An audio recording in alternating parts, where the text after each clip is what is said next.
locked in on the red and gold. What a run by George Kittle!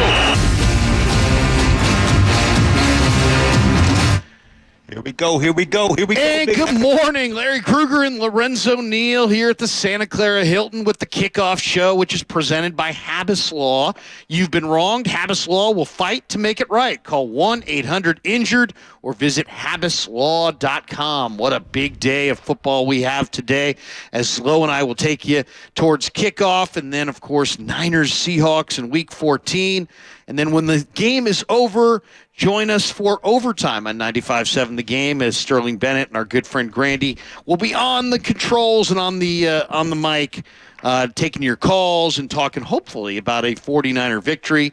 The Niners are 9-3, and they're almost 2-touchdown favorites today against the Seattle Seahawks, who are struggling. The Seahawks roll in 6-6, and they are rested and desperate, and we will get to the matchup. But first, I welcome in the future Hall of Fame fullback, because I sincerely believe he'll get there one day.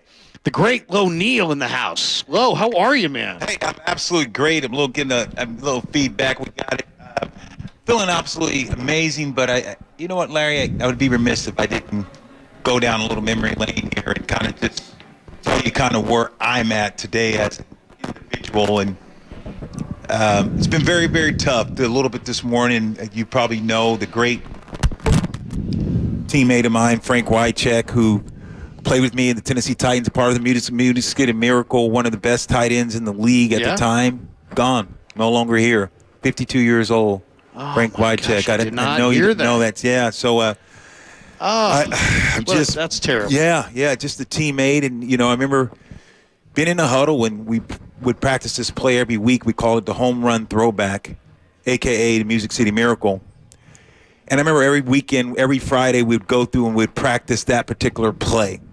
And I would get the ball, and I would be able to throw it over to Dyson, whoever, or it was Mason, but Mason had he had cramps in that game, so he couldn't, be in it. So Dyson came in. So I remember on the sideline, though, we came over, and then Coach called the play. Coach Larry called the play. Hey, let's do a home run throwback, Music City Miracle, a.k.a. Music City Miracle.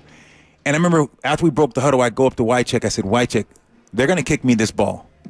Come over here and get it. I didn't want to tell anyone else on the kickoff return team, because then they'll be looking at me and it'd just take it off. It wouldn't be natural. So only Wycheck and I knew that the ball was going to, if it came to me, I could throw it over to Dyson. I had the liberty to throw it, or I could pitch it, do so. So I wanted him to know, for he wouldn't go and try to block. So he came over, pitched it back. He throws it over to Dyson, strike up the band. The miracle happened. But Frank Wycheck, 52 years old.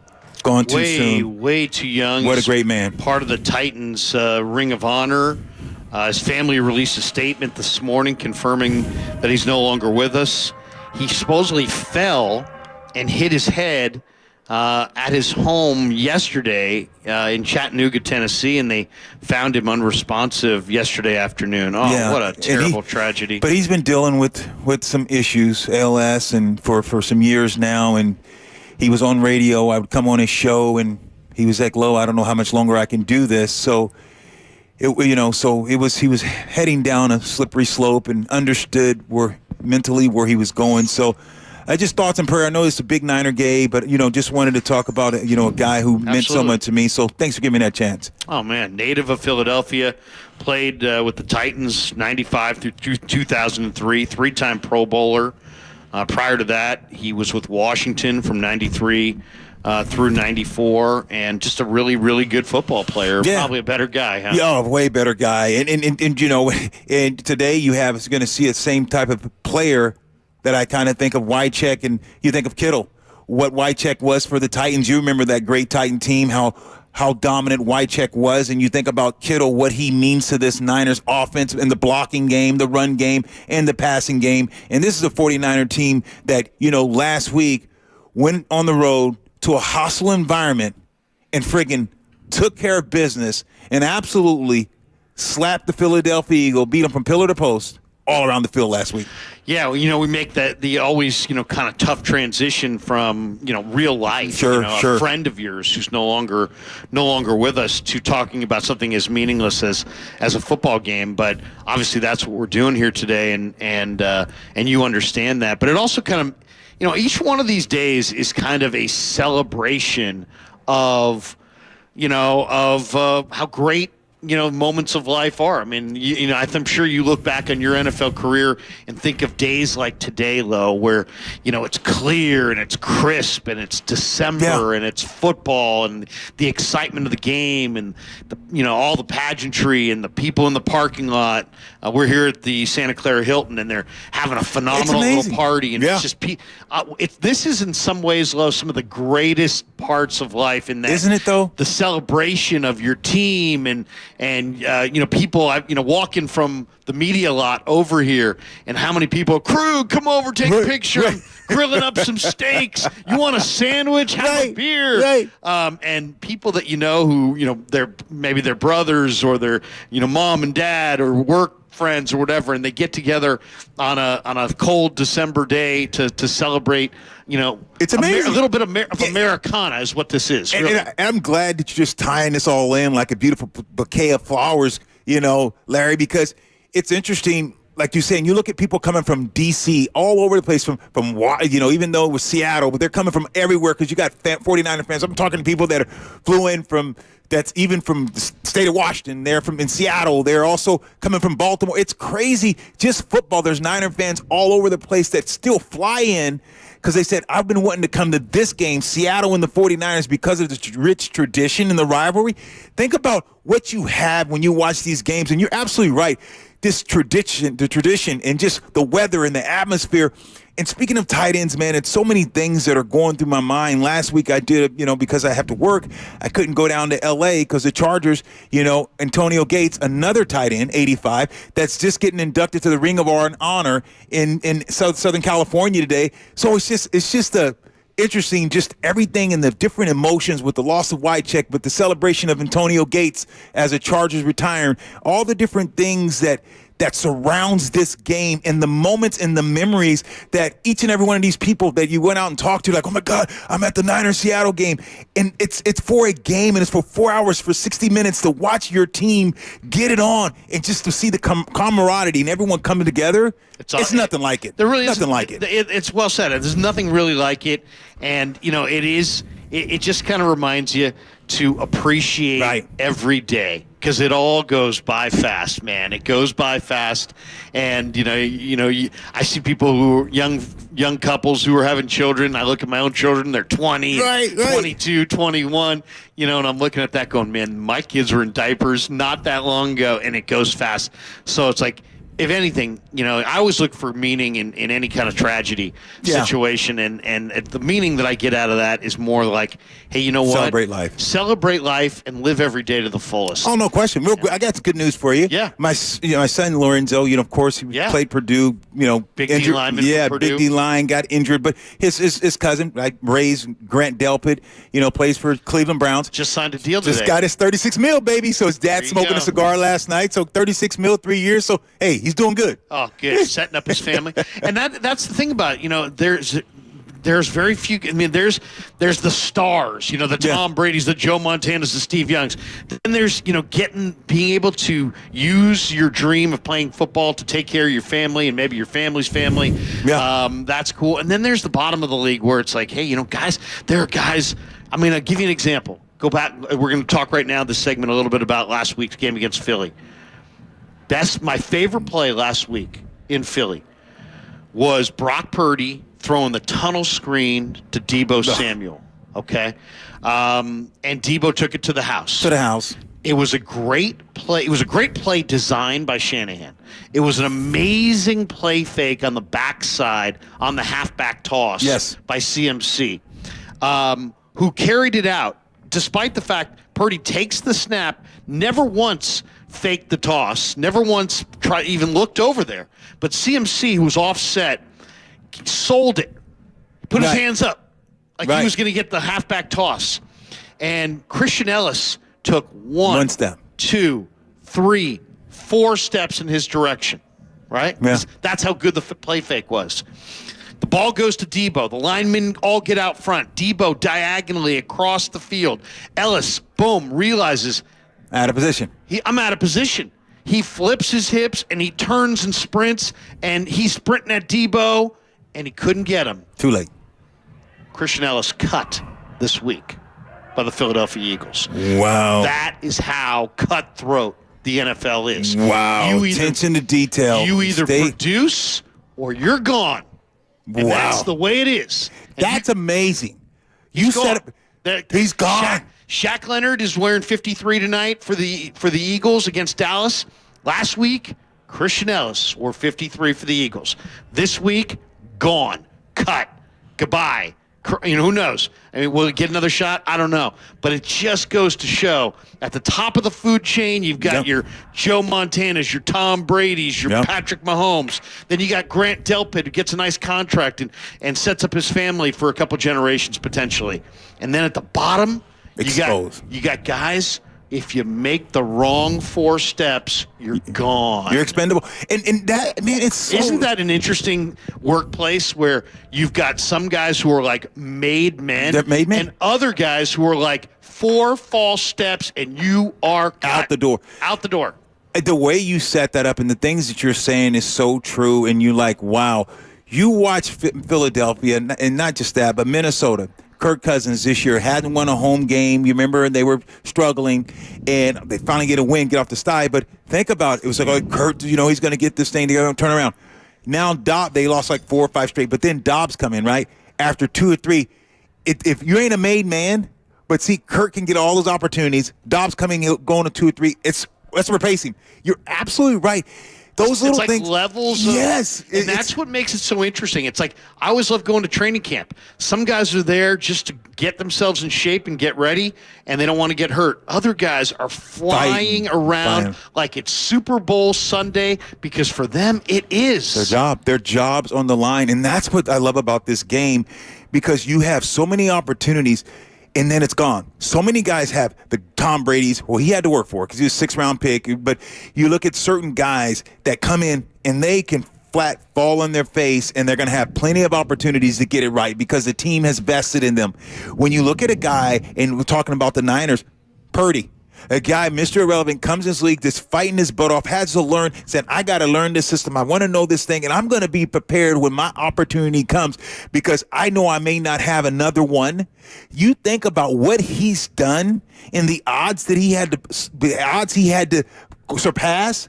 Trey Lance, Garoppolo. Think about the people that were in his way. They weren't just layup guys. These were guys that were sought after. These are guys that could be starters in this league, that were starters in this league, and you surpassed them. You were talking about a first pick in the draft, and Trey, that the team and organization, your head coach, said, I put so much draft capital in this guy, but I'm willing to forego that for a guy that was Mr. Irrelevant.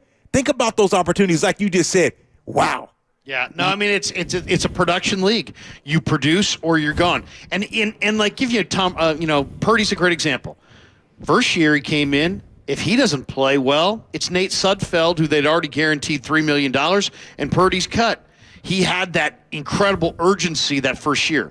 Now he's established as a really good NFL quarterback. He may win the MVP. We'll talk about it later. If he becomes the MVP, guess what? He shows up next year in camp, and he's a made man. Made man. You yourself are, in my opinion, a future Hall of Famer. You came into the league. You had to show everybody what you had. The first camp you went to, you were maybe going to make it, maybe not. Now, Jim Moore thought about cutting me. Right. Then you ascended to a level where you were as good a fullback as there was in the league, and you were one of those guys that could just show up, stay in shape, and you knew you were going to make the team. And then by the end, fighting again. You're sitting there going, well, you know what? Now I'm in the twilight of my career, and it's different stages of your life as a football player, and most people don't have it all 100% of the time. They're made men. You might be Trey Lance. Trey Lance at first camp was a made man. He was a 3rd pick overall, and you know what? Whether he played well or not, he was going to be on the team. No question. But then this year, It was like, well, Trey, maybe not. And next year and going forward, if he doesn't produce, he's gone. And you were an all-pro fullback. There were a few years there where you could just show up. And exactly. Lo Neal's one of our stalwarts. Right. By your last year in the league, you probably knew, hey, I'm going to camp, but I'd better not make any mistakes because I'm now vulnerable. Vulnerable and knowing that you don't have it, what you had. That's the thing. It's crazy, Larry. You're just taking me through memory lane. This is great conversation, just the back and forth and the banter. I remember going to the Raiders in the end of my career and being, came in shape and all those things, but Larry, just to get the point A to point B, I had to start thinking, like, oh, my God, this is a toss sweep. Okay, I got to make sure I take the right step. Can I get there? And then start thinking about the places that you had to go and just sitting in the back. And when people would be walking in from practice and training camp, you're tired, you're walking in, and you would walk differently, walk in slower, and just watch everyone and just kind of remove yourself. And you're like, this is the end. This is the end. You just know that it's just, you've given it your all. And just there's not any gusto. Now, you can fight. If you have to fight, you can fight. But you just don't have that fight in you. That's when you just and some guys just know. That's why, Tom, a lot of these guys, they walk away, and some guys just, you hang on. You're like, all right, cool. I can still be a mentor, or I still can help. I can do this part of it. But you're not that force that you used to be. So no question, Larry, you hold on. Well, the Wycheck news kind of has gotten us in a philosophical mode. But let's go back to last week's game against the Eagles. The Eagles dominated the first quarter. Oh, yeah. Okay, total domination. But they only put up 2 field goals.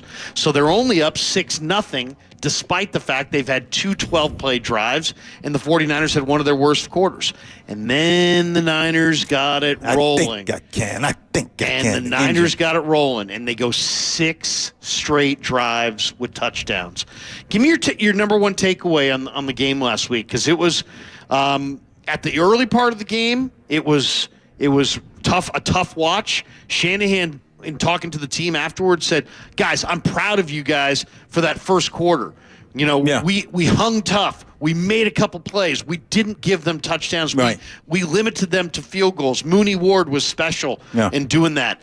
And then we turned it around on them and exposed them and eventually blew them out. Yeah, I took away, I was like, got McCaffrey involved too late, not early enough. Okay. Just kind of wanting to say, let's fill him out. It was a total heavyweight fight, because you saw the guy went down the first drive. Philadelphia's like, man, marched the ball down, got in the red zone, couldn't score, had to get 3. Second time, go back. And I said, that point there, when they were up 3-0, 6-0, I said, it's the only one score. I said the Niners are winning this game, because you saw Philadelphia was giving it everything it had and drive, and couldn't cross the goal line.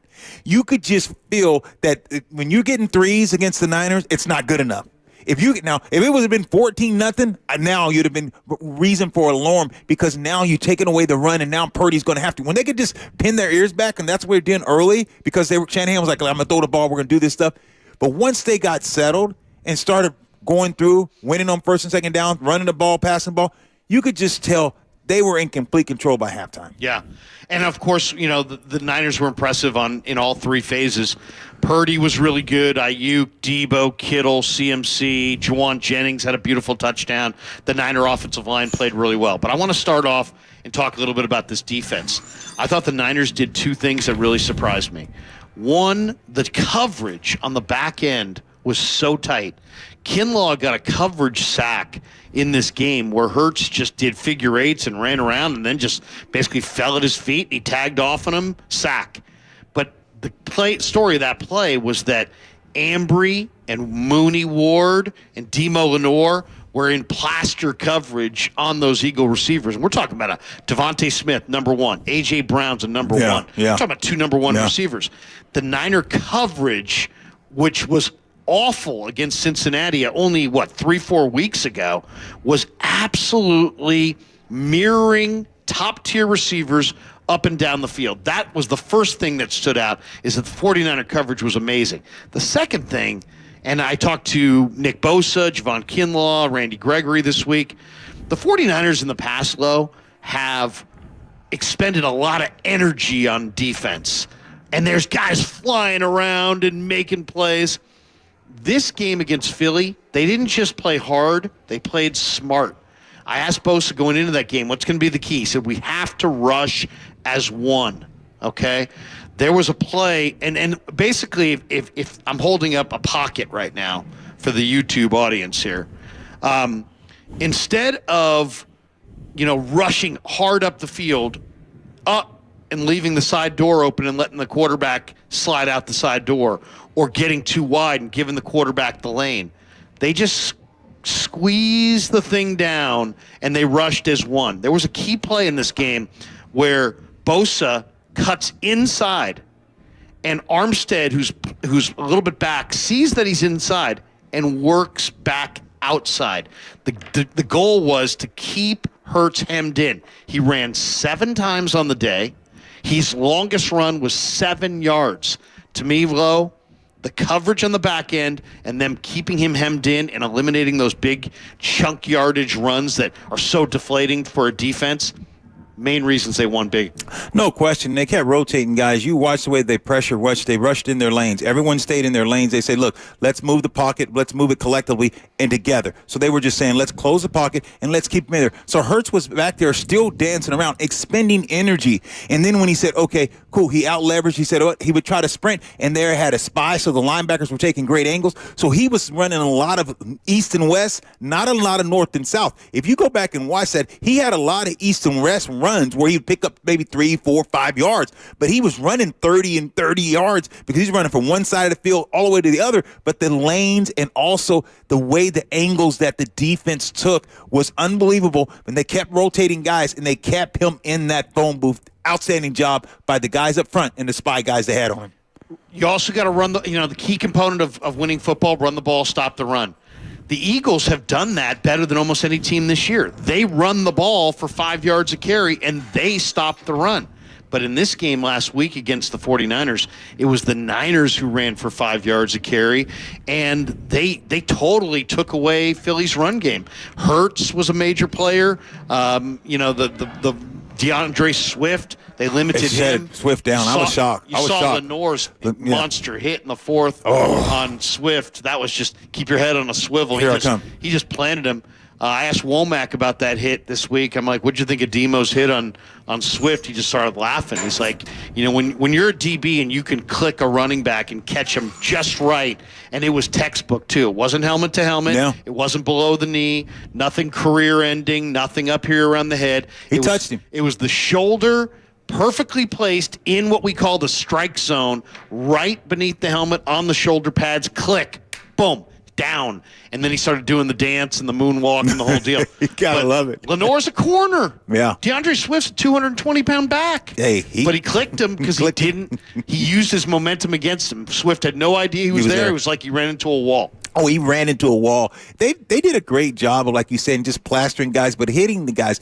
I thought they did a great job of finishing and tackling guys. So they made sure they tackled everyone and made sure that they put them down on the ground. Usually at times, you see a lot of times the Niners arm tackle and they let guys get away. They did a great job of saying, we're going to tackle guys, keep guys in the pocket, but also we're going to swarm tackle, and they did a great job of finishing guys, getting them on the ground. Well, one of the things, the big subplot for today's game is that we went to bed last night thinking we're getting Geno Smith. Well, according to Ian Rappaport on X, sources say Drew Lock is going to start at quarterback for the Seahawks. Geno was limited in practice with a groin injury, so he's not going to be able to go.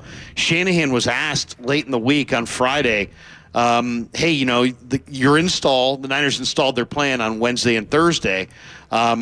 Is your plan going to change if it's Geno or if it's Lock? And he said, no, they're similar enough quarterbacks that our plan is our plan, and it won't change whether it's Geno or Lock. But what do you think? Two different quarterbacks. Geno, I think, has got a little bit bigger arm. I think he's a little smarter between the ears. A little bit more he's mobility. A little bit more athletic. Yeah, just a little bit. Yeah. But Lock is a rhythm passer, and if he gets into that rhythm, you're in for a long day. Yeah, Locke's going to get the ball out of his hand. I like what Locke does. Locke's going to come out and say, okay, I understand what the Niners are going to do. They're going to try to pressure me, try to get me to hold onto the ball. Locke's going to come out and say, I got to win. Someone's got to win early for me because I can get the ball in my hand. Locke's going to say, let me stay ahead of schedule. Let me get rid of the ball. Let me find these quick outs. Let me win on first and second down. Let's run the ball. Let's do some screens, run some draw plays. I think that you're going to look at Locke, and Locke is going to be that guy that's going to say, I'm not trying to hold the ball because if I hold the ball, I'm going to hurt my team. And he doesn't want to hold throw the ball. He knows that the Niners pass rush and those guys can get after you. So look for Lock and look for this Seattle team to get Lock in a good situation and let him get rid of the ball. Look at the bunch situation. Have them in a bunch. Have one guy running in the flat because now those two guys are going to push them off. So they're going to try some things to get these guys open with quick passes, but it's going to dictate by how they have the bunch, man zone, and those different things to free Lock up where he can throw the ball and get it out of his hands quick today. The rookie from Ohio State, the receiver has had a phenomenal month or so. They're targeting him a lot more. Expect him to be a key guy. Tyler Lockett runs a great route runner. But did you see DK Metcalf last week against Dallas on that pass in the middle of the field against Deron Bland? DK caught it, and he was gone. I mean, that straight line speed low was awesome to watch. And today, one of the best matchups we'll hone in on is Mooney Ward against DK Metcalf, and Mooney's had the upper hand. He has, and DK has to try to get the inside of the field. You watch when Mooney last week was in a trail position a couple times early in that series. You know, Philadelphia caught him, and he was in a trail position, and, you know, they picked up some good yardage, but they still wasn't able to, you know, they tightened up when they got in the red zone. So, yeah, look for him to try to find those middle of the field and try to do some things to get DK running in the middle, but cleaning him up on the outside to pull the safeties and pull those corners away to try to get him to have some one-on-one coverage to try to beat him in the middle of the field. That's where they're going to try to have some success. The outside ball, that fade route, a lot of those things, you can put the safety over the top, and now he can rotate to that, and now you got to throw a perfect ball. So it's kind of hard because that's what Metcalf used to make a lot of his money, but now you got to have other guys that pull outside and try to hit him in the center where he can, you know, stretch the field with his speed. DK Metcalf against Dallas was amazing. Yeah. Now, next segment, we're going to get into the 49er defense and the challenge going up against Drew Lock.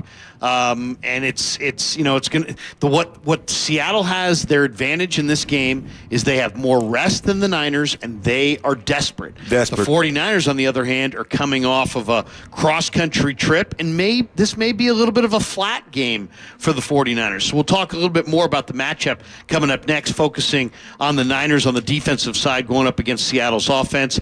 It's the Kickoff Show presented by Habas Law. You've been wronged. Habas Law will fight to make it right. Call 1-800-INJURED or visit habaslaw.com. Up next, we'll update you on some of the early window games in Week 14 around the National Football League, and then we'll get more into the matchup. What is the Niner defense going to do, and how do they match up with this Seahawk offense in a game where Seahawks got to have it, folks? Yeah. Seahawks are not playing well. They're 6-6. They're on the edge of losing out on the playoffs altogether. It's a lot of pride on that side. And you've got a 49ers team going this week against Seattle, and they get the Eagles next week. So it's go time for Seattle. We'll talk about more about the matchup next. Lo Neal, Larry Krueger here at the Santa Clara Hilton on 95.7 The Game. So, how's your research going? Surprising. After I figured out the top-rated TVs in our price range, I went shopping for deals. And who's the best? It wasn't the internet, and it wasn't the warehouse club. But? It was video only. They had better deals on the Samsung, LG, and the Sony TVs that got the highest scores. Better than online and at the club? I know. Video only beat them all. And now we can afford an even better model for the same price. My research really paid off. If we buy it video.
Now back to the Kickoff Show on 95.7 The Game. And the Kickoff Show presented by Habas Law. You've been wronged. Habas Law will fight to make it right. Call 1-800-INJURED or visit habaslaw.com. Larry Krueger and Lowe Neal with you this morning on 95.7 The Game. We're here at the Santa Clara Hilton, and if you're walking out to the game, the Santa Clara Hilton has a phenomenal party here before and after every game. Stop by and have something to drink or eat and say hi to Lowe and I, and you know, as we get you ready here for the Niners and the Seahawks. And let's quickly, though, Lowe, take a look at some of the morning slate Yeah, games. let's do it. Buccaneers and Falcons are at the half. These games are now all at the half for the most part. Buccaneers leading the Falcons 12-10 in Atlanta. Lions and Bears in Chicago. Oh, my. Yeah, Lions and Tigers and Bears. The Lions and Bears. And, man, you know, the Bears in Chicago in December against dome teams always are a team to beware of. You know, and sure enough, it's Lions only up 13-10. So the Bears are hanging at Soldier. Yeah, wow, that's a close game. And you know, like you said, the Bears and the Lions, though, they just always have pretty good games. They always had some tradition there. But, you know, Detroit needs this win because you look at where Philly and the NFC, the state of the NFC, they can't afford to drop these games, especially the ones that they need to win, and this is one they need to win. Yeah, no question. And then Colts-Bengals 14-14 in Cincinnati. You know, Gardner Minshew just always is competitive. Baby. Always competitive. And the kid from Folsom, Jake Browning, you know, was so good last week. And, you know, it's 14-14 in Cincinnati for the Who Dey Bengals. Who that think they're going to beat them Bengals, huh? Who that? Browns up 14-7 on the Jaguars in Cleveland. Joey Flacco, baby. That's right. And it's only about a minute and a half to go before the half in that one. Browns have the ball. Saints up 14-3 on the Panthers at the half. Jets and Texans have already begun the third quarter in a scoreless game at MetLife. Scoreless first half. And Two Niner coaches. How about that game, right? Yeah, I mean, isn't that amazing? Two DCs.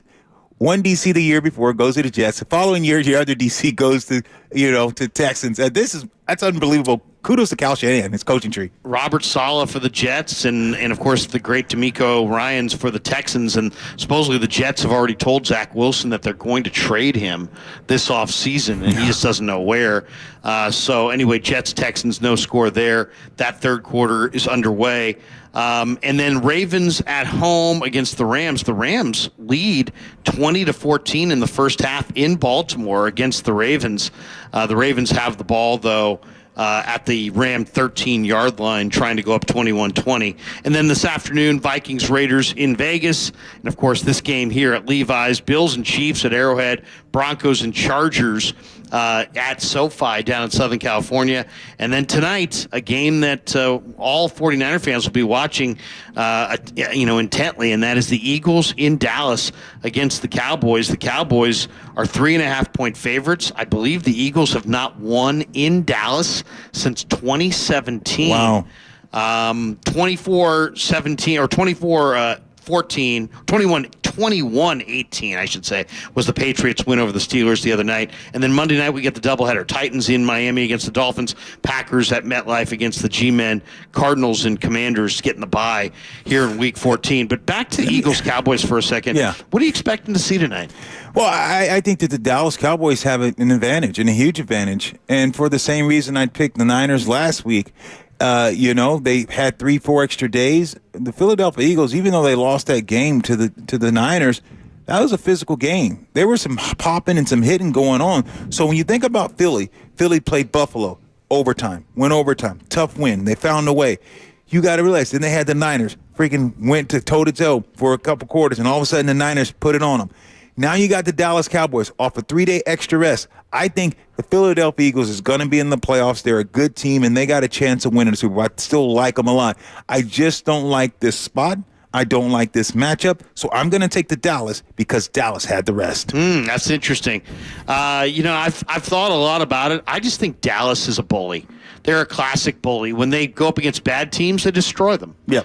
When they go up against good teams, they lose. Yeah. And Philly's a good team. They are. I think Philly's a good team. I really agree. Philly's going to beat them tonight. There's been so much talk about, and the Niner fans will be rooting for Dallas, kind of a weird spot, right? Because, really what it comes down to is Philly's got Dallas this week.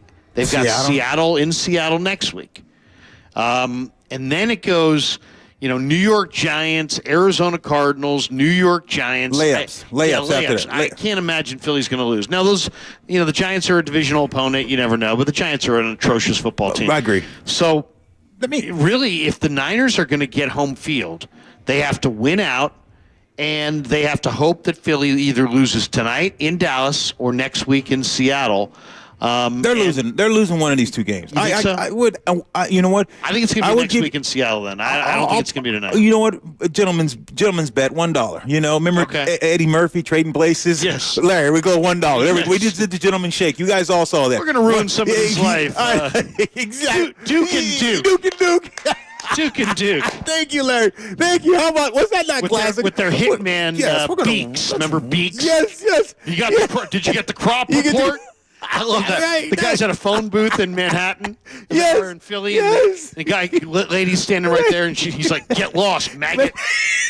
Get lost. The guy's awesome. That was a great one of the great movies. That was a great. Oh, I got a question for you. I know we got to get back on the Niners. I know it's in Philly in the NFC, but I really want to hear your perspective because I'm lost. I'm gonna ask you, what are your top 3 teams in the NFC right now? Just give me where you're at. It's the Niners and the Eagles and the Niners. And then there's a huge disparity, and then throw in your third team. A lot of people right now would say it's Dallas. I kind of think it's Detroit. I think Detroit's got a better offensive line. I like Penei Sewell, Frank Ragnow, Taylor Decker, Jameson Williams, Amon-Ra. Goff's playing well. They're rugged on D. Hutchinson. I like it. But the thing about Detroit, and the reason that they're not quite ready for prime time, is they lost C.J. Gardner-Johnson and they lost Emmanuel Mosley, and their back 7 is not, they're coming. Hopkins, the GM there, and Dan Campbell is a great motivator. And once they get another piece up front with Aiden Hutchinson, get a couple more pieces on the back 7 on the defensive side of the ball, they are coming because Laporta's a big-time tight end. Agreed. The weapons are legit. The line's big-time. Goff, I think, is he's already been to a Super Bowl. I like Detroit next year or the year after. This year, not so much, but I still think they're the third best team. So right now, it's the Niners to me, and then I would say, okay, Philly, but my third team right now is Green Bay Packers. Wow. Green Bay Packers is getting ready to go on a run. They're playing well. I'm going to tell you right now, watch Green Bay. Watch the run that they go on. You heard it here, 95-7 game, me and Larry. Let me tell you right now, Green Bay is going to be in the playoffs, and you don't want to see them. Green Bay is running the ball really well. They're playing good defense. They're playing opportunistic defense. They bend, but they don't break. They're covering guys. They're playing good in the red zone. The quarterback has finally came in his own. Jordan Love. And Jordan Love has poise. Watch him in the pocket, but just watch the team. Christian Watson, Romeo Dobbs. The team as a whole, bro. Watch them. Luke I like Musgrave, them. Throw a little tight money. end. I know you like to gamble. Maybe like to dibble. Larry, dibble some of those quarters. You're making some pretty good quarters right now. Go ahead and dibble a couple of those quarters on Green Bay tonight. Wow. No, Monday night. Monday night. Yeah. Well, look at you like scratching your like, let me see. Let me check it out. But I like them. Yeah, they're Green Bay's only given 6.5 at MetLife on Monday night against the G-Men. Yeah. I'm taking that. Take it. Green Bay. But I know what you're saying. They know Green they're Bay's good, though. playing well. But they know now they beat And they're a winning the Chargers. organization. They got the LaFleur's Chargers. a good coach. He's a good coach. They beat a team that you think is the third best team in the NFC. They beat them Thanksgiving night, beat up on Detroit. Yeah. They beat Kansas City. So let's switch now. Let's go AFC. You gave me your 3 best teams in NFC. Tell me your 3 best teams in AFC. Well, Because I'm lost. This one, I won't probably even comment on. It's on you, Larry, because you're the guy. You're watching it. I've been watching it, but I just it's crazy to me because I'm not sold on the Ravens. I love your Green Bay pick. The more I knew you was on that Green. No, Green Bay's getting ready to run the table. Look at their schedule. Well, but also look at Green Bay's front line. They're playing. Kenny Clark, Rashawn Gary, Devontae Wyatt. I mean, those guys are all first-round draft And choices. they believe.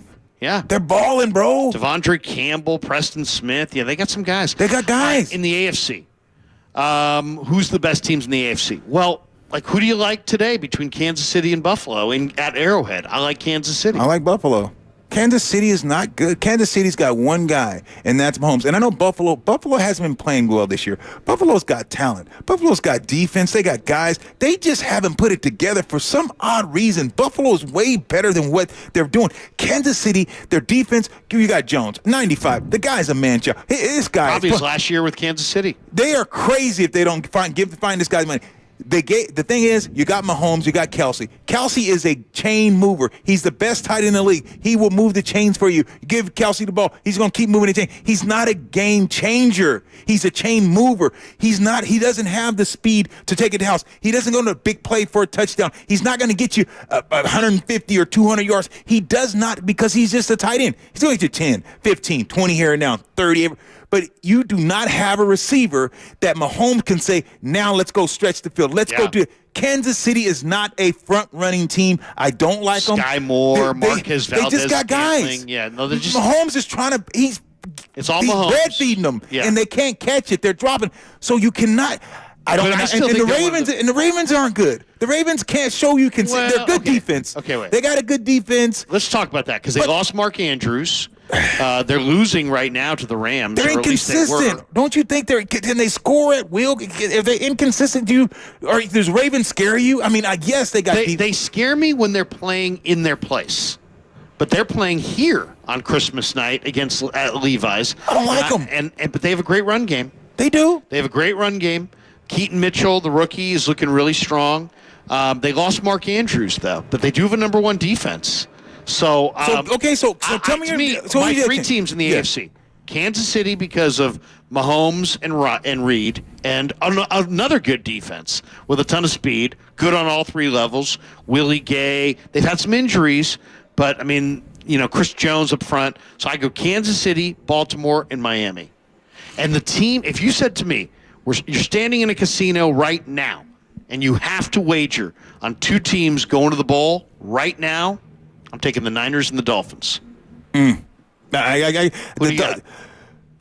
take the Niners for sure. I think the Niners, to me, I'm going to say it again, I believe the Niners offense is better than their defense when they want to play. Or I think the Niners offense, they should not be able to be held for under 24 points. It's no team in the league. I don't care. When they didn't score 17 against the games that they don't score 20, I don't care. They should lose. Your offense is too good. You have too many weapons. This is too good of an offense. The system is too good. 24 should be the bare minimum. So I think their offense sometimes still underachieves. That's how good I believe this offense can be. Defense is good, but I'm gonna tell you, I like what they did. Went out and said, okay, get the Commanders. We're gonna go get a Chase. Chase is stiff. I'm looking at. My football knowledge.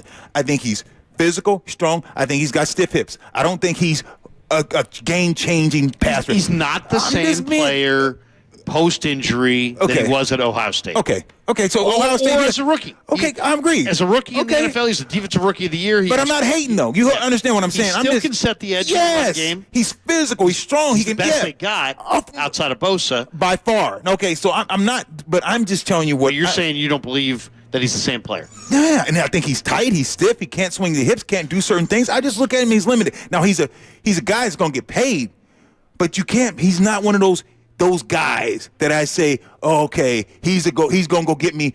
Today he's capable of getting me 4 or 5 sacks, or he's capable of getting me 3 or 4. So the Niners are your team in the NFC. Who's your AFC team? Who are your three teams, or who's in that bowl? I want to say Miami, but Miami every time I don't believe in Tua. If you had Mahomes on that team, they'd run away with Miami. Would be the next 4 or 5 years they'd be just. But Tua scares me at times when you get on him and do certain things. He scares me. But they do have. Their defense should be playing better. They do have amazing weapons. They do. Tyreek Hill might be the MVP of the league. I agree. I like Miami. Achane is a speedster. I mean, Mostert, Achane, Tyreek, Waddle. I mean, they've got super amazing amounts of speed, and they can score now. Now. Every play. Right now. Boom, to the house.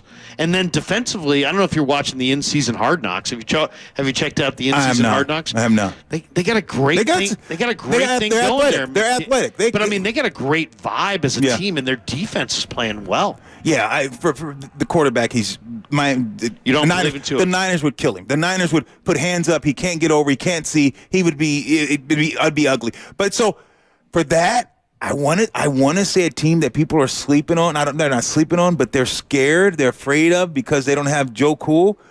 Something about the Bengals, man. They just rise to the occasion. With Jake Browning from Folsom. But I don't like anyone. So my point is, I can make. My point is, I agree with you by the way in the Bengals. I love the Bengals. I mean, Jamar Chase, T. Higgins. You still got. They can run the ball. Yes. Now it looks like they can 2 quarterbacks they can win with. On D, you got big DJ Reader up front. You got Hubbard and Hendrickson off the edges. You got 4 guys in the secondary running sub 4.3. So they got a ton of speed. Niners could not run to the edges. Niners could not run up the gut against Reader. The Bengals, to me, Joe Burrow's done, right, for the year? Yeah. He's not coming back? Nah, for sure? I don't know. I think. But I don't know. You're saying Jake Browning's going to the Super Bowl? Okay, here's the thing, though. When I tell you, when you look at certain teams, when you think about like the Chargers, who was their backup running back? LT. I mean, Michael Turner, Darren Sproles. When you think about Drew Bledsoe. Who's behind him? Tom Brady. Go look at great quarterbacks and good quarterbacks. Go look. There was always usually somebody in front. If you think about what's going on in Cincinnati, I like Cincinnati because you had a guy that said, Joe Burrows, Joe Cool, I'm in this room, I see what he's doing. Don't you think as backups, most backups that are on good teams that want to be great, that backup is usually someone that can hold it down and someone that has they have some confidence. Look at here at the Niners because you just know there's an opportunity. I just think that when you have the kind of talent that the Cincinnati Bengals has receivers, if you put Mahomes on that team, put Josh out, think about a Mahomes or even if friggin' But look, you're not going to have Joe Burrow the rest of the year, but you still like Cincinnati? I think I like their weapons. I do too. I love their weapons. Okay. I picked Cincinnati. To me, a month ago when Cincinnati came here and did whatever they wanted on offense, and really the Niners struggled to run the ball in that game. It was Brock Purdy keeping them alive, and they kind of outclassed the Niners that day. I left going, you know what? Niners, Bengals. If the Niners can get to the Super Bowl, it's Bengals. Yeah. Bengals are the team, but not without Joe Burrow. Could Tua be in Miami doing what he's doing with those weapons? Oh, I mean, Tua's got great weapons, too. He does. But name me a quarterback right now. Name me a quarterback. What if Carr is in friggin' Cincinnati? Derek Carr? With those weapons. You don't think so? I don't like Derek Carr. Yeah, I just think that. I know what you're saying. But Derek Carr, no. You don't think? No, Derek Carr. No, Derek Carr's broken. He's He's not Mentally? nothing close to the guy at Fresno, that came into the league. No, I get it. As far as he does his risk reward and when to throw it away, and he doesn't see coverage. He makes the same mistakes. He throws pick sixes. He throws the ball away in key downs. I'm not a Carr guy. Yeah, who's your team? You're really going Cincinnati with Jake Browning? No, I'm not. Okay. I hate to ride with you, but God, man, what do you think? I think it's you're like Miami. Miami or the Ravens. So you really don't think Kansas City Don't have a chance. Really? Kansas City's not getting to the Super Bowl. Kansas City's probably they could lose the first week. They just don't have it. They don't have it, bro. Yeah, I believe you. I believe you. But I don't. So that's why I'm just like, I wish Cincinnati had something. I wish this quarterback, because I'm telling you, with the weapons they have and when they want to play, Cincinnati, you can't. I just think they're a good team. It really does. It makes the field start to clear for the 49ers, and it makes you wonder, is this the year the Niners get the 6th Lombardi? Because Philly's starting to limp. Niners own Dallas. Detroit, as I said, is a year away. Those are the NFC contenders. And then look at what we just talked about in the AFC. I mean, I agree with everything you said. Kansas City's got questionable weapons. Buffalo doesn't seem like it's their year. Baltimore is hit and miss. They're losing to the Rams at home today. The last 3 years, the Niners were always the underdog, saying, we're going to have to shock someone and upset someone. Now they're the hunted. The Niners are head and shoulders, in my opinion, when they're playing. I've seen Philly play at its best. I've seen Dallas play. If every team's playing at the best, the Niners are still a click or two ahead of everyone. Everyone. And the NFC. This is their Super Bowl. If they barring any injuries, major injuries, this is their Super Bowl to lose. That's how a click ahead they are offensively and defensively, the whole NFC. We're going to get more into the matchup today between the Niners and the Seahawks. But before we break, I got to get your thoughts on this. I really think that, we get so much information around the NFL. The point differential, the record, the spread, the line movement, all these different factors get entered into the equation. One of the things that you never see, you don't see it in the scoreboard, you don't see it in the previews, is there's always, seems like, not always, sometimes there's no rest advantage, but sometimes there's a decided rest advantage in the NFL. Oh, yeah. And in this game today between the Niners and the Seahawks have the rest advantage. They do. The Niners played last week in Philly, boarded the bird, came home, probably celebrated all night, and now they're here on the other side of the country a week later taking on a Seattle team with extra rest. The Niners had extra rest against Philly. May have showed. Cincinnati, who embarrassed the Niners earlier this year, what do they have? The rest advantage. The Niners lost in Cleveland. What did the Browns have that day? The rest advantage. You played the game, so your body has felt the difference between the regular rest or extra rest or less rest. I get the feeling like in the future we're going to see like the rest advantage days or somewhere in the matchup they're going to tell you about the rest advantage, and it's going to be a bigger deal. You tell me, how big of an advantage is it for Seattle today to have extra rest? Because they do. Yeah, they do, and that's why I said, Tim, when we just started the show, I said that's why I take the Dallas, and you like Philly tonight. That's why I'm taking Dallas, because Dallas played that Thursday night. They had 4 extra days to rest, and they're playing at home, so they're going to be ready for Philadelphia. I think the rest advantage is huge, especially when the teams are equally matched. You think about Cleveland 4 weeks ago when the Niners played Cleveland. Cleveland had the best defense in football. Yeah. So when we think about, they had a rest advantage, and also the Niners lost 3 of their big weapons. You lost your best offensive tackle in the league. You lost Debo, which is one of the best catching the ball after yak yardage receiver in the league. Kyrie can't do what he does and running over guys as a receiver. So you lost all those things. And you look at Cincinnati. Cincinnati has some of the best receivers in the league. But now let's fast forward and say Seattle. The reason why I think, yes, Seattle has a huge rest advantage, I agree. And yes, the game's going to be closer because of the rest. Because yes, I understand that. I am taking that in fact. But Seattle is not Philadelphia. Seattle is not Dallas, in my opinion. So when you think about those things, because it's rest advantage, I get it. So yes, it matters. But I think it matters when the teams are more comparable and teams are more closer in talent, that's when I think it matters when I sway to the other side. Very interesting. Seattle has a big rest advantage today. They played last Thursday on full rest, so they've had almost the equivalent of a mini bye week. Sure. While the Niners are coming off a huge game against the Eagles, flying coast to coast, and maybe, reading their press clippings a little bit. So that may factor into today's game. Are the 49ers a step slow? Are they overconfident? Do they take a Seattle team that they beat up on just 2 weeks ago up there? Niners led that game 24-3 at halftime. Niners ran for over 5 yards a carry. Seattle won that third quarter 10-0, but the 49er D-line whipped the Seattle O-line with 6 sacks that day. We'll talk more about the matchup on both sides of the ball next as we get you ready for the Niners and the Seahawks. Niners are 9-3. Seahawks are reeling. They're 6-6. They gotta have it. Seahawks are desperate. They're more rested.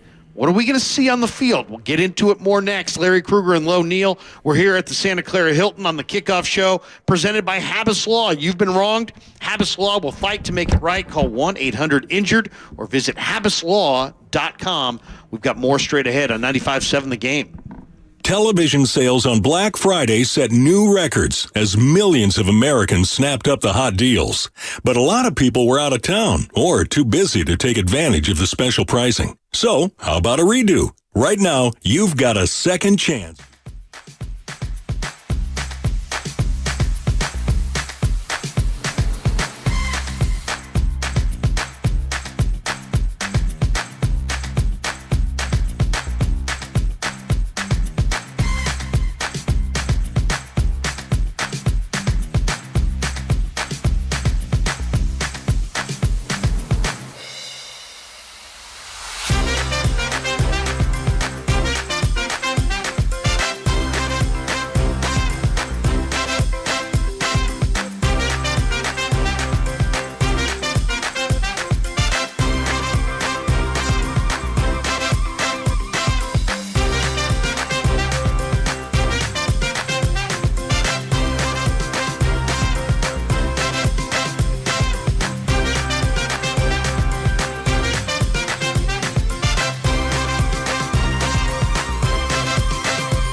Now back to the Kickoff Show on 95.7 The Game.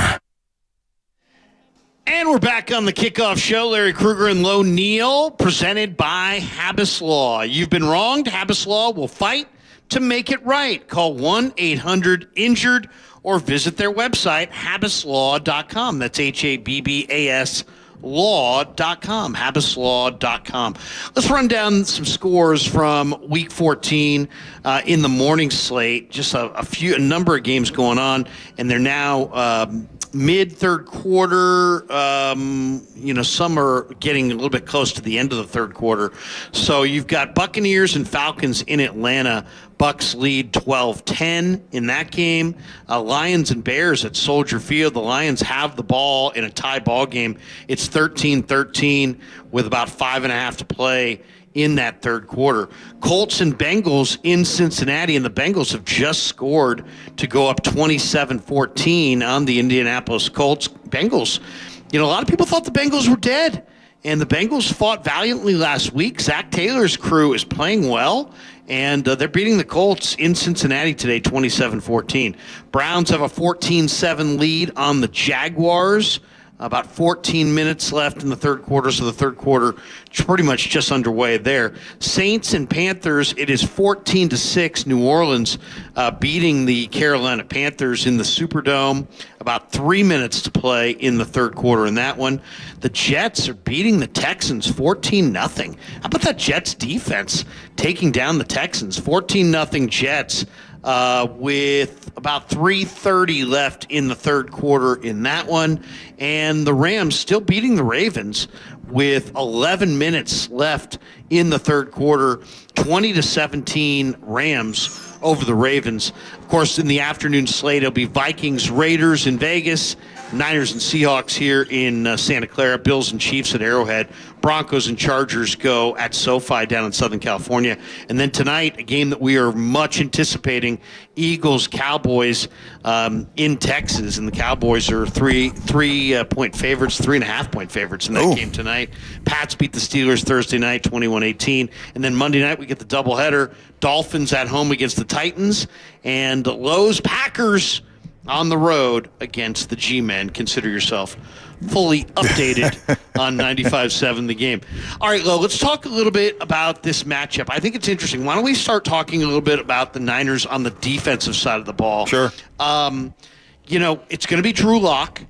DK Metcalf is coming off a phenomenal game. Geno Smith, is different than Locke. Geno struggled badly under pressure. But once again, you got a desperate Seattle team that have lost 3 in a row, and they get the Eagles next week, and so they're going to be home for the playoffs if they don't get it going. But the 49er defense against the Seattle offense, Tyler Lockett, DK Metcalf, Jackson Smith, Najigba, is in the slot, and the Niners. This is the thing. You'll see Lockett in the slot. You'll see Smith, Najigba in the slot. And if you look at the Niners, they've struggled against the slot receivers. Devontae Smith had a big game last week. Jordan Addison lit him up in the slot. Tyler Boyd lit him up in the slot. Now you got Demo Lenore in there instead of Isaiah Oliver. But to me, it's going to be interesting. Does the slot receiver have success? And then DK Metcalf rolls in really hot. He's coming off of one of the most prolific games of his career. He caught 6 passes for a season-high 134 yards and 3 touchdowns against Dallas. But the Niners have been able to slow Metcalf in the past. In the last 6 games in the regular season against the Niners, DK's got 1 touchdown catch. They held him to 3 catches for 32 yards on Thanksgiving night.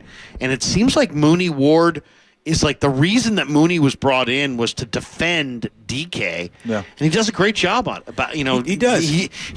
DK does not like the matchup with Mooney. Mooney gets the advantage almost every time. Yeah, and they get handsy. You like it because officials usually let those 2 guys play and let them get after it a little bit. And you talked about Philadelphia. You talked about Philadelphia and the Niners, next week, that game in Philadelphia, that game next week in Seattle, right? You talked about that Philadelphia has to travel to Seattle, correct? Right. So I'm going to ask you a question.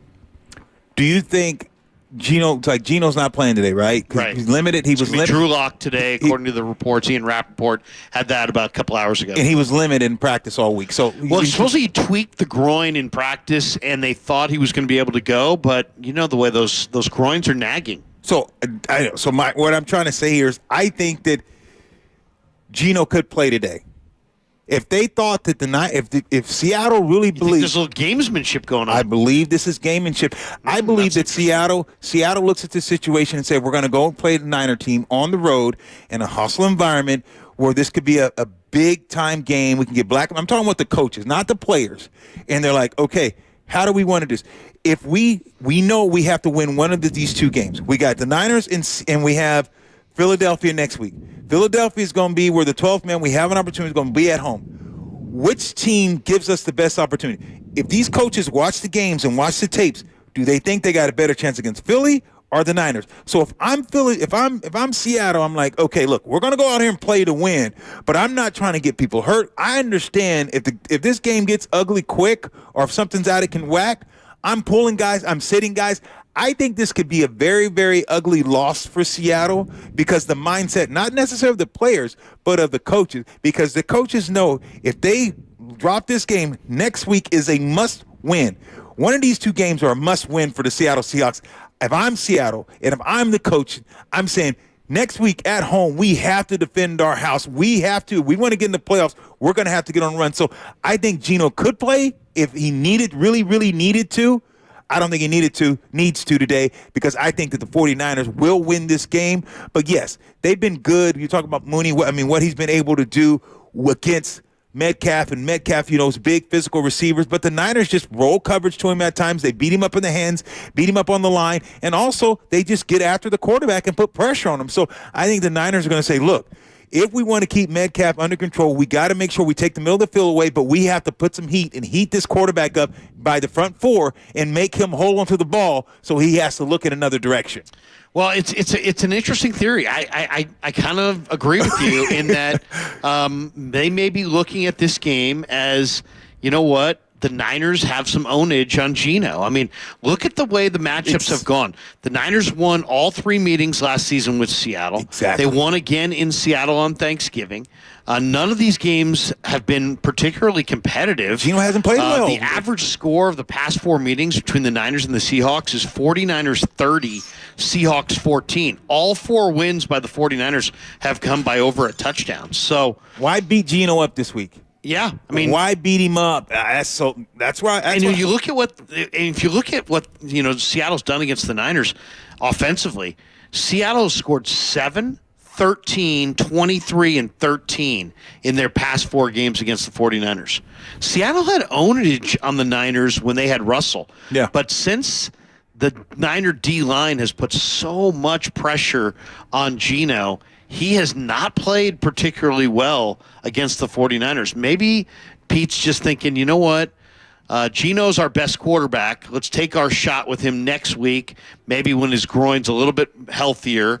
And don't want to labor him into next week.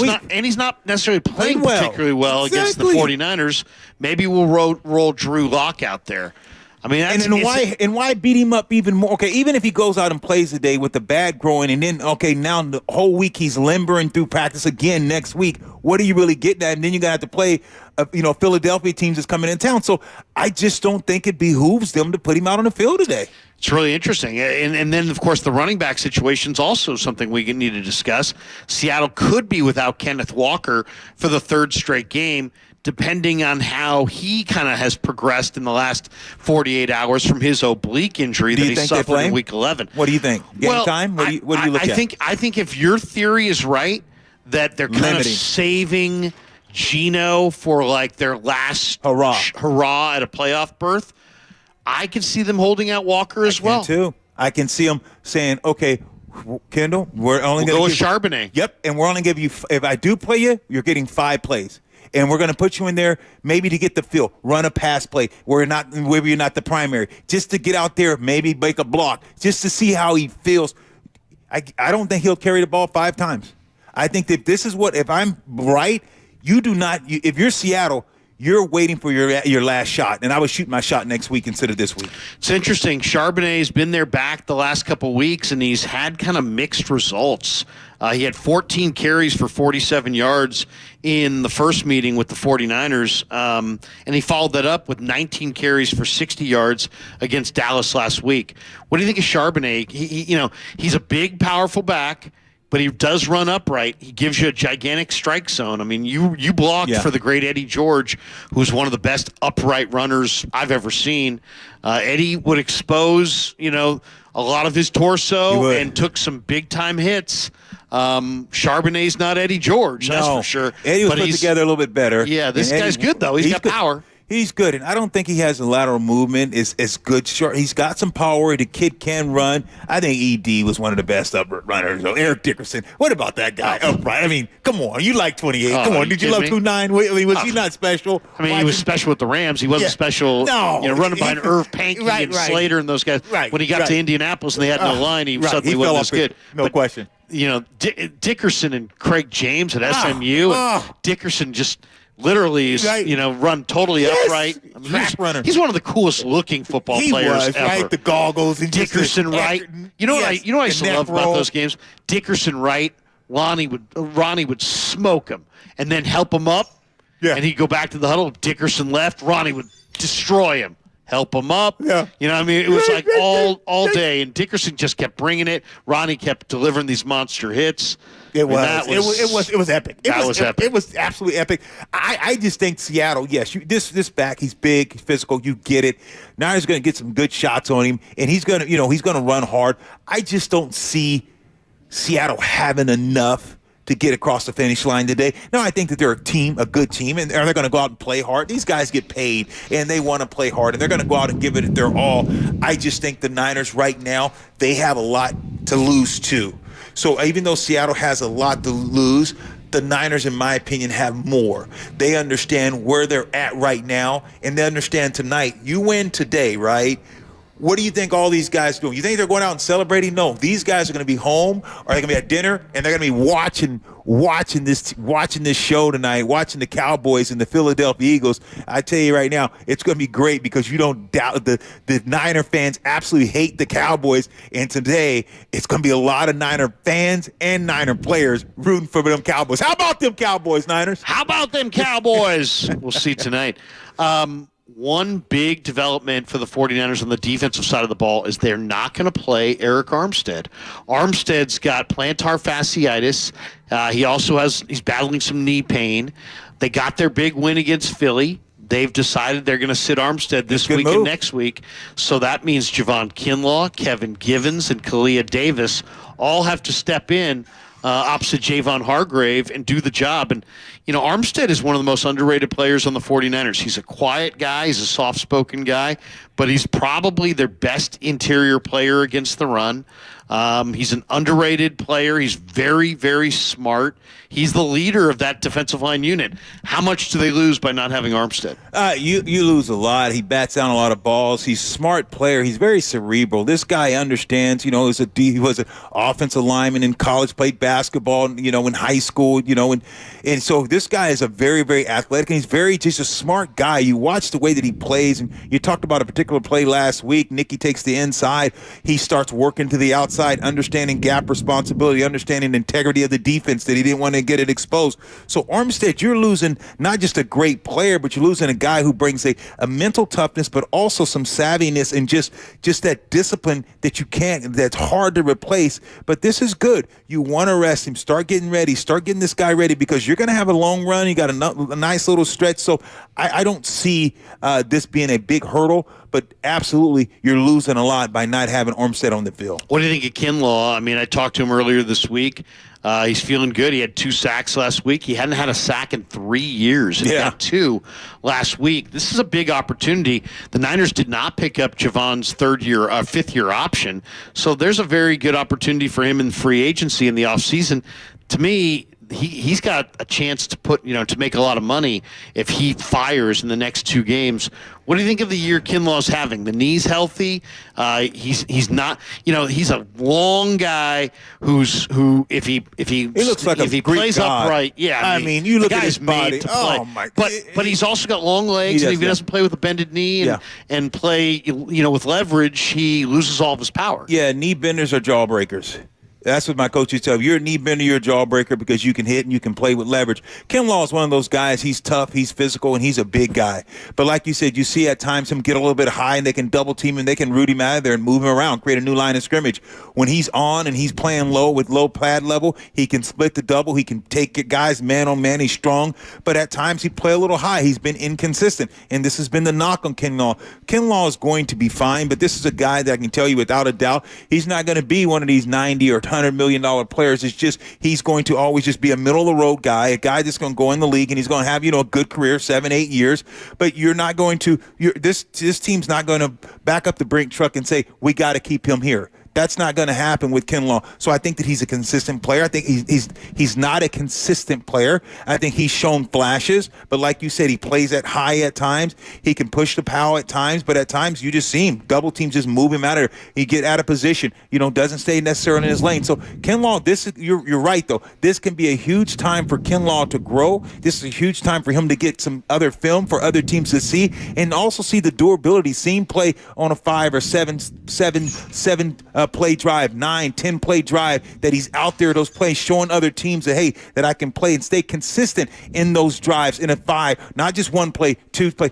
Puts a string of plays together. So that's what I'm looking for from Kinlaw. See him put some string of plays together, but with consistency. Dre Greenlaw today was announced. The leagues fined him $10.9 million or $10,900, so almost $11,000, $10,927. $10.9 million. I was like, whoa. Yeah, that'll be a lot. Yeah. For body slamming Devontae Smith last week in the win over the Eagles at Lincoln Financial. I haven't talked to you at all about the security guard, but right. Big Dom DeSandro, who's like, I guess, a Philadelphia hero. Everyone loves Big Dom. Everyone on the TV was, Big Dom, he's the best. And the guy's got the mayor of Philly there. Yeah.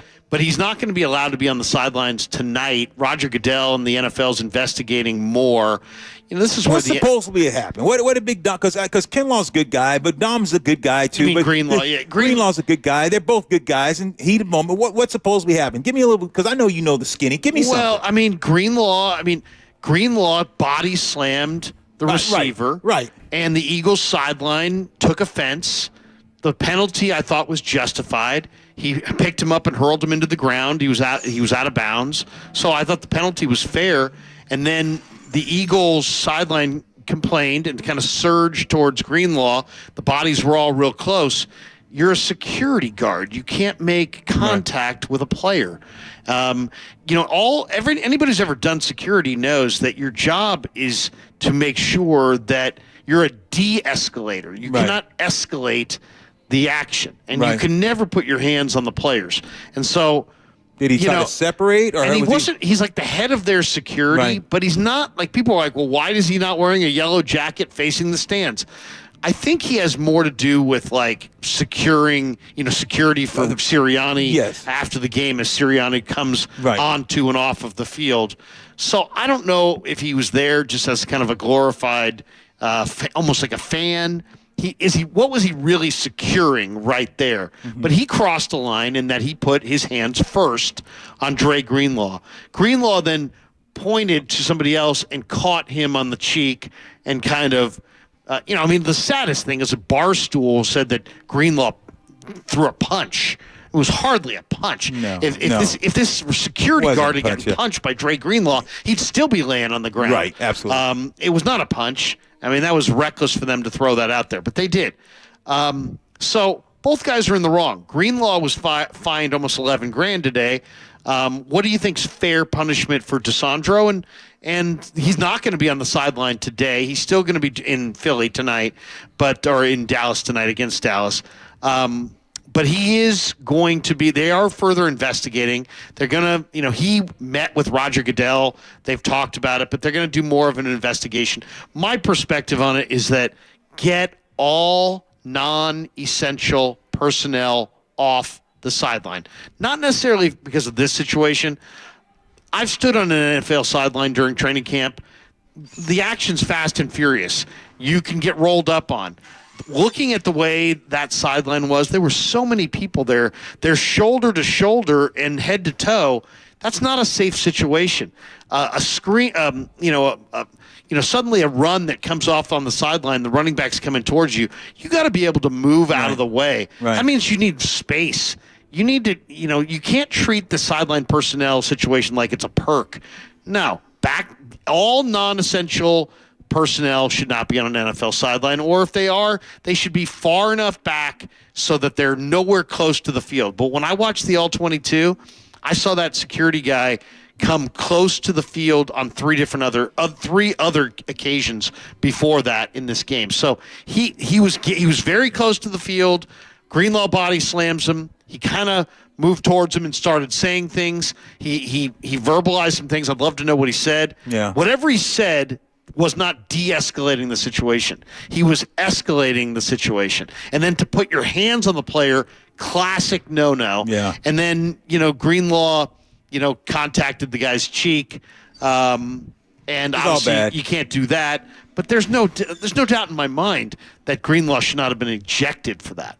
No, I didn't think ejection. I think when you're in the heat of the moment, you're out there on the field, things happen. You're going to slam guys. And I'm not saying all guys do what Greenlaw does, but that's one of the things that make Greenlaw one of those elite type of players because he's mean. He plays the game reckless and violent. Like football. It's called football. It's a contact sport. Now, he does got to temper it down and maybe not body slam guys on the sideline. I get that. It's not the WWF or WWE, but I understand that. But then once you're there and it already happened, okay, you know it, and then you're a man, and then all of a sudden guys are in your face and the security guard's doing something.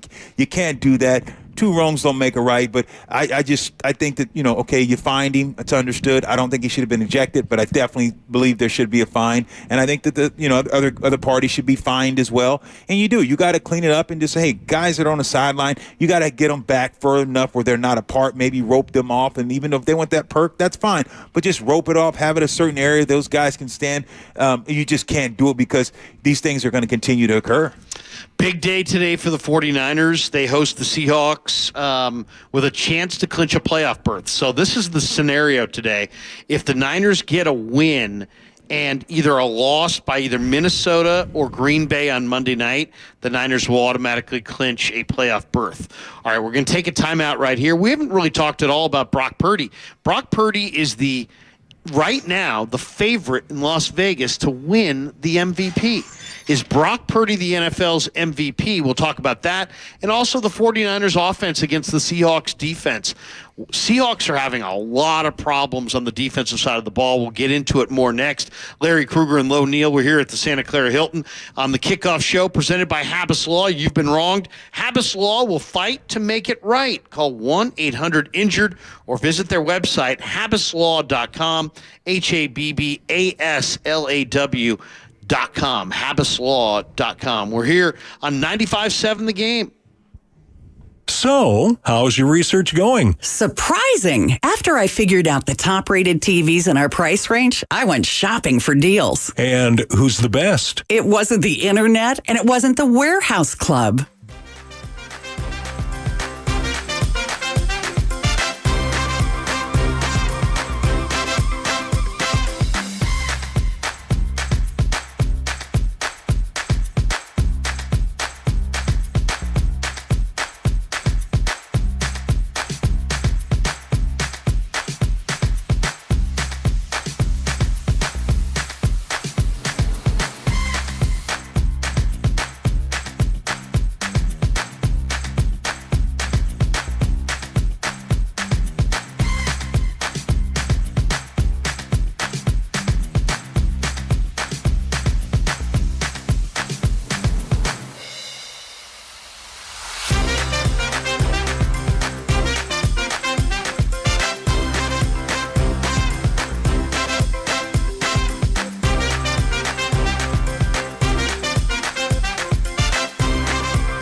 Now back to the Kickoff Show on 95.7 The Game.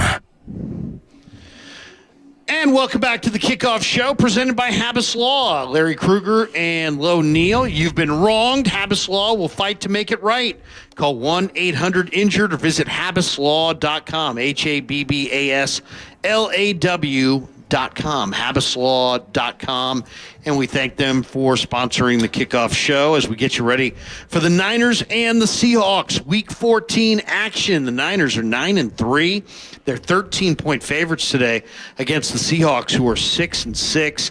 And the Seahawks have dropped 3 in a row. They're not playing particularly well. Let's talk a little bit about the 49ers on the offensive side of the ball. Man, Brock Purdy is playing well. He's a true MVP candidate, Lo. First of all, would you give him the MVP? I think that you have to consider him and look at it as he's. I think it's a small list that he's up against. I think when you look at Tyreek, what he's been able to do, is they're going to give it to receiver? I don't know. There's another guy that I think is playing well.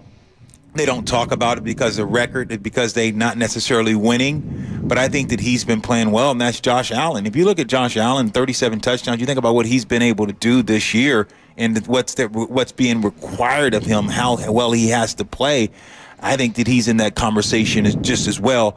But Purdy's been playing well, and I think that, some of the critics have been talking about, hey, look, when he had his 2 weapons out, didn't fare well. You get to Cleveland, you don't have your best offensive lineman. You didn't fare well. Cincinnati didn't fare well. So there's a couple games that people want. Minnesota, the timely interceptions.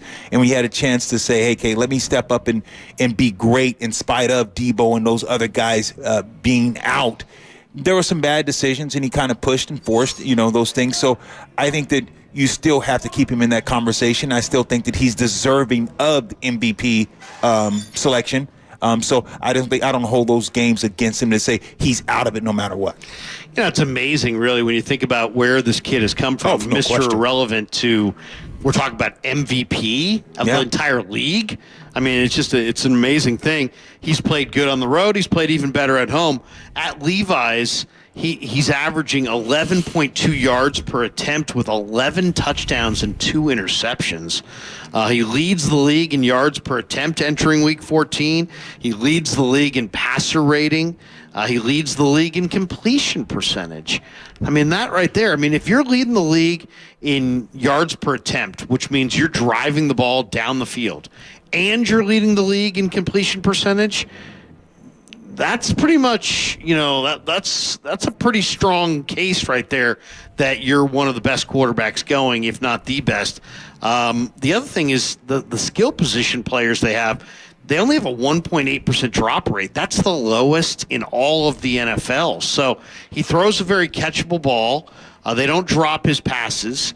And yet other people would say, well, you know what? No, he's a product of his surroundings, and he's a product of Shanahan, and he's a product of the other weapons and this and that.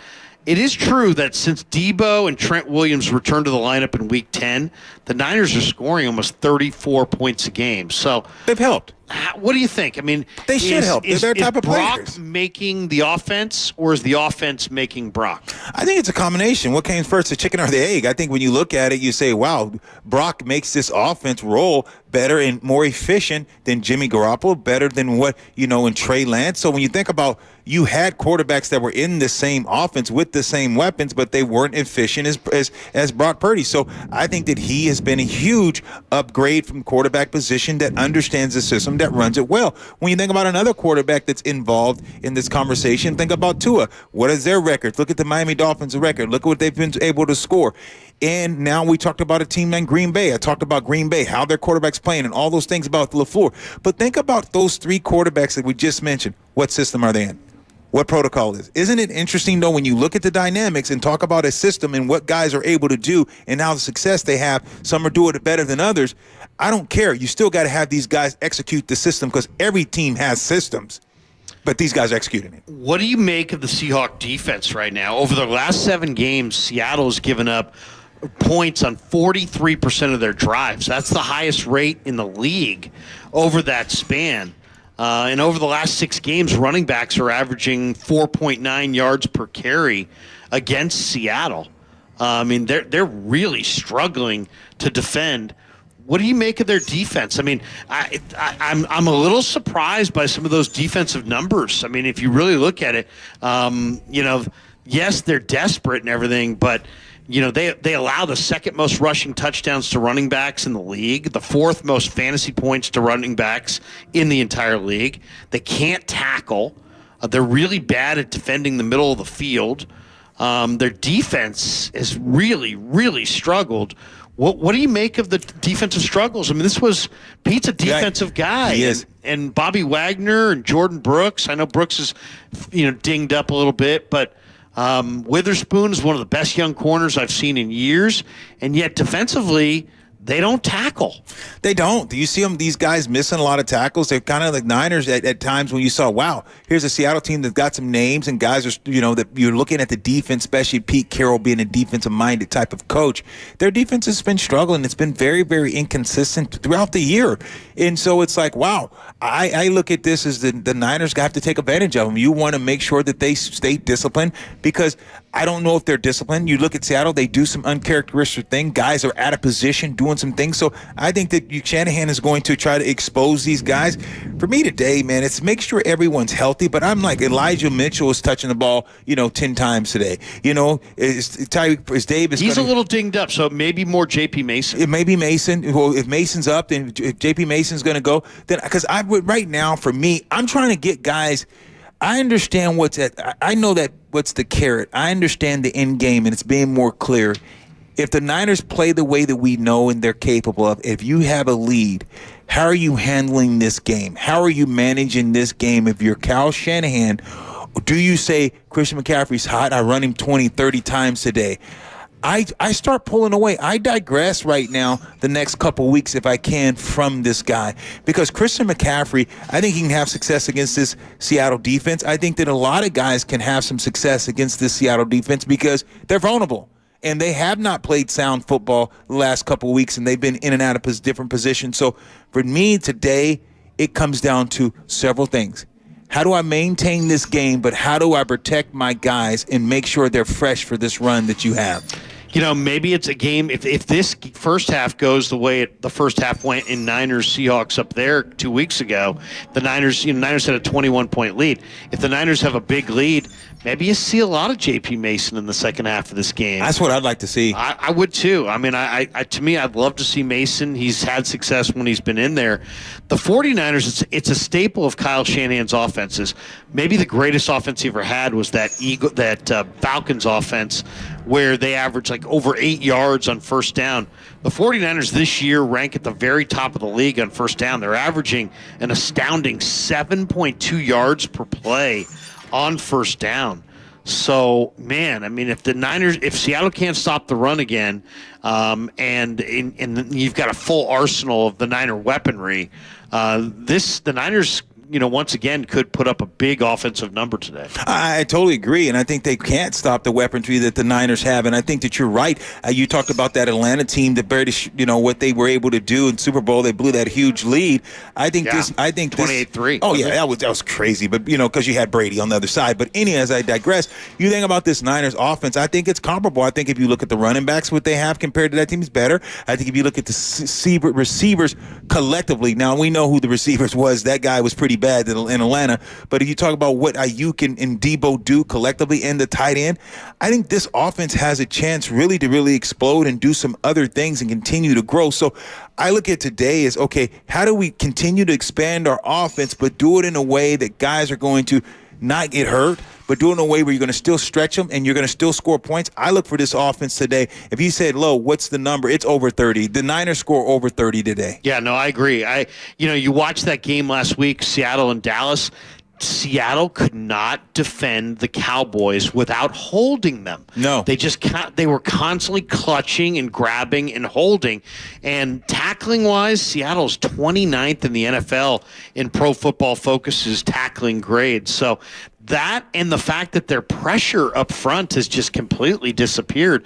They have not been able to pressure the quarterback. Yeah, they haven't been able to get home up front. When you think about Seattle and you think about, okay, what is Taylor going to do? What is Williams? You look at, Reed, the D-line. What are these guys going to do? Jones, you think about, hey, God, these guys supposed to get after. And right now, they're not able to get home. You look at Wagner, B. Wags, still older guy playing linebacker. Sometimes he's blitzing. You want to bring guys, different angles. But I just think right now when you talk about Reed and Williams and, and Taylor, those guys just haven't been able to get home in the way that they need to be able to pressure a quarterback to get the offense behind schedule. It just haven't happened. Deebo Samuel has been outstanding. He's getting back to dominant form from 2021. He had 138 yards and scored 3 touchdowns last week against the Eagles. Man, you got Deebo and you got Ayuk. Ayuk looks like he's having a career year. He's just been fantastic since the bye. George Kittle's healthy. Jawan Jennings is making big catches. He's making plays. CMC. I mean, their weaponry is outstanding. Since the Week 9 bye, the Niners have beaten all 4 of their opponents by at least 13 points. Now, one thing to note on the offensive side, John Feliciano is going to start for Spencer Burford. Burford has been battling injury, and he played last week. Feliciano played against Seattle in Seattle, and that was a game where Brock Purdy was under pressure on nearly 44% of his dropbacks. What do you think of the veteran Feliciano sliding in for Burford at right guard? Yeah, I think that you have another veteran guy. You say, hey, what is he going to do? How is he going to play and hold up? And it's been good because you think about the way that the offensive line, has played with Aaron Banks and, Burford and those guys going in and playing. And you just know that Kyle Shanahan understands. He say, look, we're going to have to rest guys. You think of, McKivitz and all these other guys on the offensive line. They have played well. Trent Williams just coming back the last couple of weeks, and look at his dominance. So I like what they've been able to do. Feliciano getting guys and resting certain guys and saying, okay, turf toe this week, you're out. Okay, and he's sparing them. Look at today, you're pulling out one of your best defensive linemen saying, you know what, we're going to pull you out because you know what, we know Armstead we're going to need him later. So I think when you have the luxury that you can move guys up and down the offense and defensive line and pull them and hold them out because you're thinking about the big prize, I think that's a good problem to have. It's, a couple trends to keep in mind today. Teams laying double digits after 4 or more consecutive wins, that would be the 49ers, have gone just 61, 80, and 1 since 2003. Divisional road dogs of more than 10 points have gone 94, 74, and 3. That's wow. Seattle against the spread over that span. And Pete Carroll owns a gaudy record, 50, 33, and 3 against the spread as an underdog. So, some of the trends say Seattle's going to be a force in this game. I'm not so sure.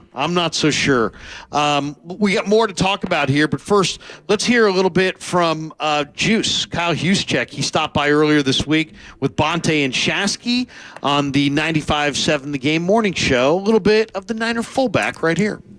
7-time Pro Bowler Kyle Juszczyk here on the morning roast on 95.7 The Game. Niners coming off a dominant victory over Philadelphia, 42-19. They've won 4 straight coming out of the bye week.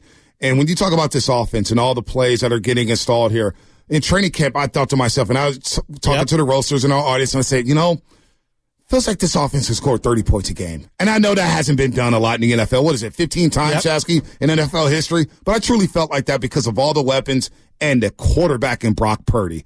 How'd you guys feel in training camp as you were getting ready for the season with Brock Purdy at quarterback, settled in, coming back from the torn UCL? How'd you feel about this offense coming into the season? Did you believe that you guys could be this explosive so quickly here? You guys are scoring 30-30-30 when everybody's healthy. Yeah, I mean, we had all the confidence in the world that this is something that we could do. It was interesting coming into training camp, just seeing where Brock was going to be on his recovery path. Because, none of us knew either. And I'm sure he didn't know how exactly he was going to respond early on. And I think he showed up and was practicing like first day of practice. And I think we were all like maybe a little bit surprised just how good and healthy he was from day one. And he's just done such a good job of managing that and, being able to stay healthy and take care of that thing. But we knew if we had a healthy Brock Purdy, and with the weapons we have and the way the offensive line has come together, 30 points a game was was a realistic goal, and it's been, man, it's really been, it's so fun to be able to go out there and, you know, and score at will and just have the confidence that if we're healthy and we're not making stupid mistakes out there, hurting ourselves with penalties, that we feel like we can score on every drive. And you guys almost did in Philadelphia. You scored on 6 straight drives, 6 touchdowns there to score 42. You guys have outscored Dallas and Philadelphia 84-29, and you get ready to play the Seahawks, who you dominated on Thanksgiving night. But everybody has their story on when they knew that Brock could be that guy. What's your story? When did you know that, you know what, there may not be a drop-off with Brock Purdy at quarterback? Because a year later, after him starting against Tampa Bay, I'm blown away that this guy is the odds-on favorite to be the MVP. So when did you know, Juice, that Brock could be that guy in this offense? You know, that's interesting. There's like different phases to it, you know, like there's like the very early on phase where you see him do some things at practice. You're like, okay, like, you know, I see why, you know, he got drafted. And then there was a game in one of his like first preseason games where he fired like this 6-seam route to Dwelly. I think we were playing like the Texans or something. And, all the starters are, you know, on the sideline, and we're watching, we're like, whoa, what is this? And then last year, you know, he comes in when Jimmy went down and didn't miss a beat, finished that game off, got us the win, and you're like, okay, you know, he stepped in and finished the game, but like, what's he going to be like the next week when a team can prepare for him and he's got, you know, all the pressure of a full week of preparation, and then he goes out there and kills it again. So I just feel like there's just been, you know, those little phases, those different moments, and every time he's delivered. And at this point, like, we're really not surprised anymore. Like, right. He's just been so consistent. You know, it's not like he's this, you know, flash in the pan type of guy that you get a different guy every week. Like, Brock's been the same every week. So it's hard to even be surprised at this point. I mean, the moxie, the composure, the command of the offense, the instincts, the pocket presence, the feel for pressure, his ability to escape it, anticipation throws. I mean, it's all on display. But what are the things that us fans, what are we not seeing that you guys see when it comes to Brock Purdy? It's his preparation, man. He is so locked in. I've never seen someone so dialed. Like, he is always in his iPad looking over the plays, looking over the call sheet. Like, you know, we do our install in our meeting room. The meeting breaks. Everyone, you know, gets up and is moving on to their next thing. And he's still sitting in his seat for an extra couple minutes, like going over those last couple coaching points that Kyle just, you know, installed. And he's always thinking about it. He's always studying. It's extremely impressive, especially, you know, he's only in year 2, and man, he is a true professional, and he works his butt off, man, and it's inspiring. You know, you love to see that from the guy that's, you know, running your offense. Absolutely. All right, break down CMC for me, because McCaffrey's he's unbelievable. Like, we knew he was good, we didn't know he was this good. The full experience, the vision, you're setting up blocks for him. You're watching the film back. He has unbelievable feet, and then the wiggle to get through, and then the explosion, the way he finishes runs. I mean, from a fullback's perspective, break down what makes Christian McCaffrey so special. So here's the thing with Christian is, like, it's tough to give him a compliment because he's legitimately good at everything that any compliment you give him, you feel like you're leaving out something. You know, like, I'm to say, like, he's great at breaking tackles, then, like, I feel like I'm leaving out the fact that he can just outrun guys, that he doesn't need to break the tackles, you know? Like, or if I say that, you know, he's a great runner he's a great runner, I'm leaving out the fact that he could be a starting receiver on most teams, you know? Like, he really is. He's the most complete football player I've ever played with. He had some pass protections this week that were just absolutely top of the line. I mean, there was a play this week that there was like some miscommunication, and he took over and he was blocking the defensive end by himself. He's so well rounded, and he's another guy that, like, the preparation is everything.